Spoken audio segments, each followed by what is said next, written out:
जिम्मेदारी है। मेरी माँ, आपकी जवान बेटी जलसे में आई है, आप उसको लेके आई हैं, सजा करके, संवार करके, मेकअप करवा करके, क्रीम पाउडर लगवा करके और बिल्कुल खूबसूरत कपड़े पहना के आप लाई हैं। आपकी बेटी भी आपके कंधे पर अमानत है। कहीं ऐसा न हो आप तो बैठ करके जलसे में तकरीर सुनने लगे और आपकी जवान बेटी मेले ठेले में कहीं घूम फिर रही हो।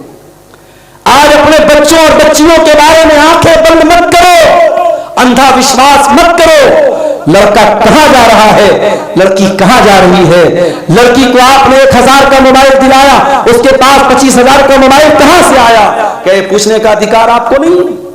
मोबाइल पर रिचार्ज आप नहीं करवाते, लड़की के मोबाइल पर हर महीना रिचार्ज कौन करवा रहा है, क्या जानने का अधिकार आपको नहीं है?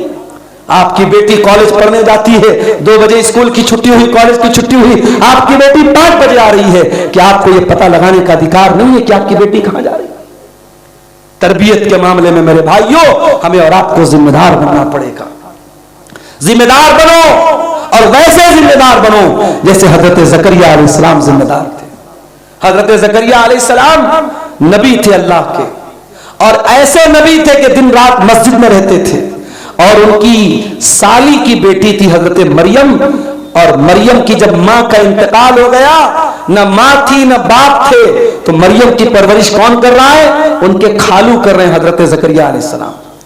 वकफ़लहा ज़करिया, मरियम की परवरिश हज़रत ज़करिया अलैहिस्सलाम करते हैं। कुल्लमा दखल अलैहा ज़करियल मिहराब वजद इंदहा रिज़्क़ा, जब भी हज़रत ज़करिया मस्जिद में आते हैं, मरियम के पास आते हैं, सेब का मौसम नहीं है, सेब मौजूद है, अनार का मौसम नहीं, अनार मौजूद है, आम का मौसम नहीं, आम मौजूद है। कुल्लमा दखल अलैहा ज़करियल मिहराब वजद इंदहा रिज़्क़ा क़ाल या मरियम अन्ना लकी हाज़ा।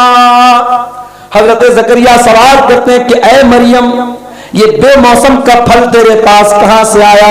मैं तो मस्जिद को लॉक करके गया था, मैं तो दरवाजे को लॉक करके गया था, मस्जिद के अंदर कौन आया, किसने तुझको ये फल दे दिया?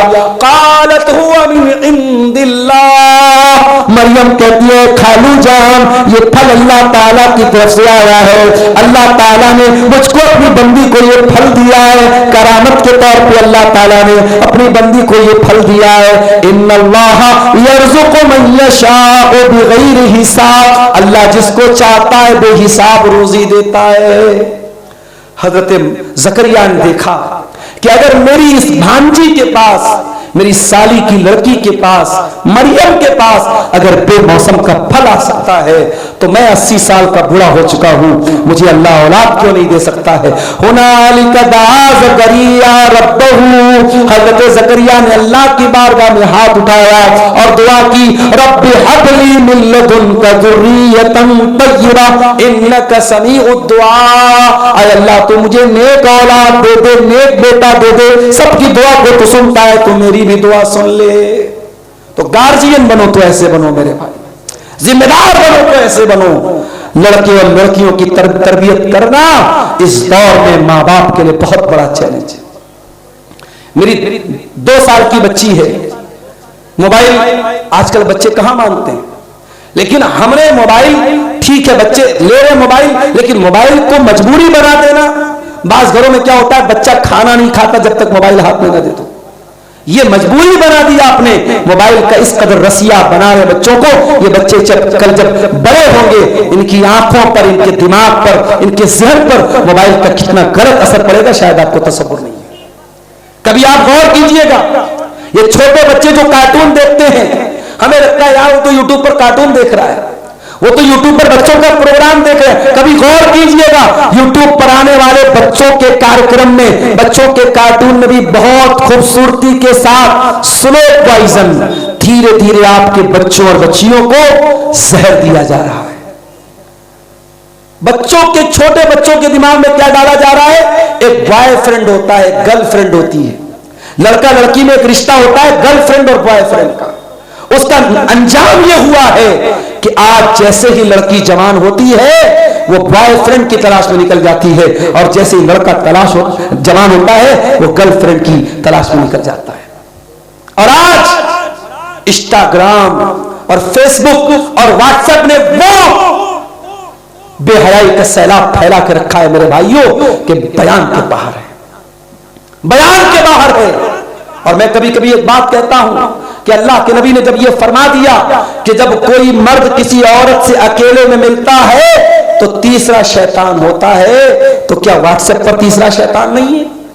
क्या इंस्टाग्राम पर तीसरा शैतान नहीं है? क्या फेसबुक पर तीसरा शैतान नहीं है? किसी लड़के का मैसेज आया लड़की को, अस्सलाम वालेकुम, मैं आपका इस्लामी भाई हूं और आप मेरी इस्लामी बहन हैं। माफ कीजिएगा, इस्लाम के रिश्ते के एतबार से ठीक है, हर मुसलमान मर्द दूसरी औरत का इस्लामी भाई है, मगर यह इस्लामी भाई बहन का रिश्ता ये इस बात की इजाजत नहीं देता है कि लड़की से चैटिंग की जाए, उसके इनबॉक्स में जाके, चैटिंग में जाके उससे प्राइवेट बातें की जाए। आज पहले दुआ सलाम होता है, हाय हेलो होता है, और उसके बाद लंबी चौड़ी बातें होती हैं। ज़िनाकारी और बदकारी यहीं से शुरू होती है मेरे भाई। अभी मेरे पास एक फोन आया मऊ से, बनारस से 100 किलोमीटर दूर एक जगह है मऊ, हमारी पहचान के एक साहब थे, उनका फोन आया, कहा मौलाना साहब एक मसला पूछना है। मैंने कहा क्या मसला है? कहा एक औरत है, उसके शौहर का इंतकाल हो चुका है, बेटे हैं मगर बेटे बहुत बिजी हैं, बेटों के पास टाइम नहीं है, वो औरत उम्रा करने जाना चाहती है। उस औरत की जो देवरानी है, देवरानी समझते हैं ना, छोटे भाई की बीवी, तो देवरानी जो है वो जा रही उम्रा करने और देवरानी अपने बेटे के साथ जा रही है। तो क्या वो औरत उस लड़के की बड़ी अम्मी हुई, तो लड़का अपनी बड़ी अम्मी के साथ, या ये कह लीजिए कि चची और भतीजा, क्या वो उम्रा करने जा सकते हैं? मैंने कहा एक बात बताओ मेरे भाई, क्या बड़ी अम्मी का रिश्ता या चची का रिश्ता, क्या शरीयत की नजर में क्या ये महरम का रिश्ता है या गैर महरम का रिश्ता है? तो वो कहने लगे मौलवी साहब मुझे तो ऐसा लग रहा है गैर महरम का रिश्ता है। मैंने कहा लग नहीं रहा है, सही बात यही है, चची जो होती है वो गैर महरम होती है। ठीक है, हम लोग एहतराम में चची को चची बोलते हैं या बड़ी अम्मी बोलते हैं, बड़ी अम्मी या चची, अगर चचा का इंतकाल हो जाए या बड़े बाप का इंतकाल हो जाए तो वो औरत निकाह में भी आ सकती है अपने देवर के लड़के के साथ, उसके लिए गैर महरम है। तो जिस मर्द के साथ निकाह हो सकता है वो गैर महरम है। मैंने कहा वो उसके साथ उम्रा करने नहीं जा सकती। तो कहने लगे मौलवी साहब ये मसला हमने अपने इलाके के एक बहुत बड़े आलिम शेख असद आजमी हफिज़हुल्लाह से पूछा था, जो हमारे भी उस्ताद लगते हैं। तो मैंने कहा जब आपने इतने बड़े आलिम से ये मसला पूछा तो फिर आपने मुझसे क्यों पूछा? कहने लगे मैंने सोचा कंफर्म कर लूं। मैंने कहा कंफर्म नहीं करना था आपको, आप ये चाहते थे कि अगर शेख असद आजमी ने ये फतवा दिया है और ये मसला बताया है कि अपने चची अपने भतीजे के साथ उम्रा करने नहीं जा सकती, तो आपने अब्दुल गफ्फार साहब के पास फोन करके मसला इसलिए पूछा ताकि आपको कोई गुंजाइश मिल जाए। आजकल ये भी मसला चल रहा है कि लोग मसला पूछते हैं उलमा से, मसला पूछने के लिए नहीं बल्कि अपना रास्ता निकालने के लिए और गुंजाइश निकालने के लिए रास्ता पूछते हैं। मेरे भाइयों, अपने घरों में महरम गैर महरम का फर्क कीजिए। कितने घरों में आज महरम गैर महरम का कोई फर्क नहीं। जीजा अपनी साली को लेकर घूम रहा है बाइक से, देवर अपनी भाभी के साथ मटर गश्ती कर रही है, बाइक पर घूम रही है और इधर उधर तफरीह करने जा रही है। क्या आपको नहीं मालूम कि देवर भाभी का रिश्ता कैसा है? अल्लाह के नबी ने देवर को भाभी के लिए मौत करार दिया है। अल्लाह के नबी ने जीजा को साली के लिए मौत करार दिया है। और माफ करना, जिस तरीके से आप अपनी जवान बेटियों को अपने गांव के जवान लड़कों से पर्दा कराते हैं, उसके खाला के लड़कों से, उसके मामू के लड़कों से, उसके चाचा के लड़कों से, उसके ताया के लड़कों से भी पर्दा कराइए। ये रिश्ते भी आपकी जवान बेटी के लिए गैर महरम है। जो रिश्ते गैर महरम है आपकी जवान बेटी को उनसे पर्दा करना चाहिए। आज हालात बहुत बुरे हैं मेरे भाई।